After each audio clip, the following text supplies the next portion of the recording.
have you ever taken really good care of yourself? Or maybe you're already taking care of other people. Who knows what that is? But I'm excited because on Saturday, August 1st, 2026, we're going to have a wonderful virtual workshop with Regi Carpenter, and it's called Storytelling as a Spiritual Experience, a wellness program for caregivers. But guess what? That caregiver can be you. I think, Regi, tell us more about what you picture as a caregiver.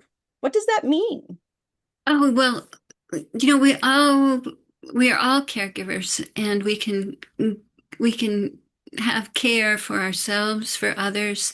And this class is really designed as a way for people to connect to themselves, others, and something greater than themselves, as a way of seeing themselves in the midst of this great mystery of life.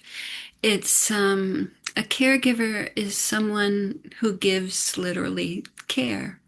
And stories are full of wisdom and joy and teachings that help us connect to the deepest part of ourselves so that we can fill our own reservoir and then have enough left to give to others.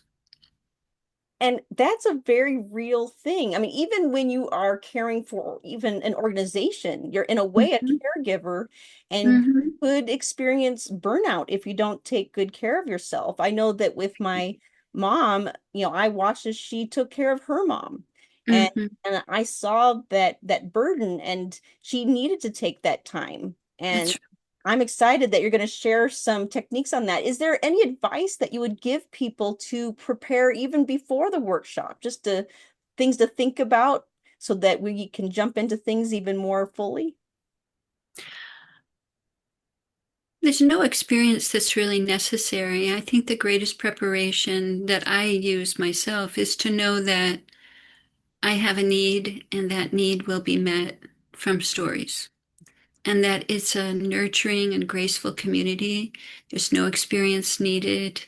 Um, in fact, you may think that the program isn't even for you, but just by being open, you will find that there's something in your story that can lead you to a greater, deeper, more wonderful, full reservoir of love within yourself.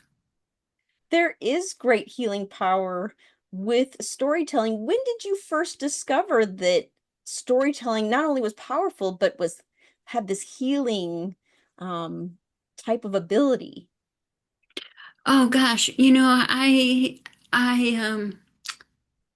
probably about 25 years ago when I was having a personal crisis, and I had just heard somebody at the National Festival tell a story about their own life. And I thought, I wonder if I have any stories from my life.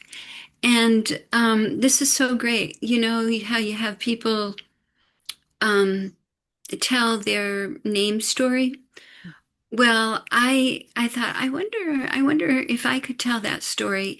And I went interviewing everyone in my family and found this story that was so rich and so deep that it wasn't just about Reggie got born. It was really about how our whole family changed and grew, and some of the hardships they went through, and the deep, deep love and connection that we had as a family that I never would have considered.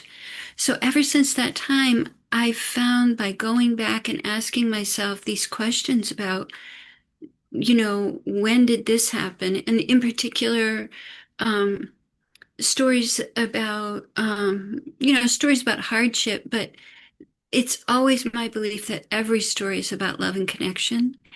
And sometimes you lose it and sometimes you gain it, but most stories have both in them.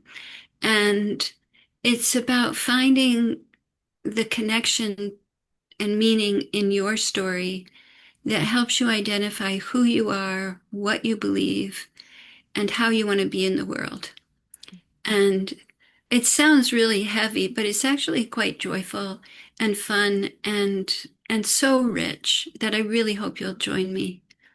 Yeah. It certainly will. And so, for our own self-care, everybody, this is the workshop to go to. So, again, that is on Saturday, August 1st, 2026.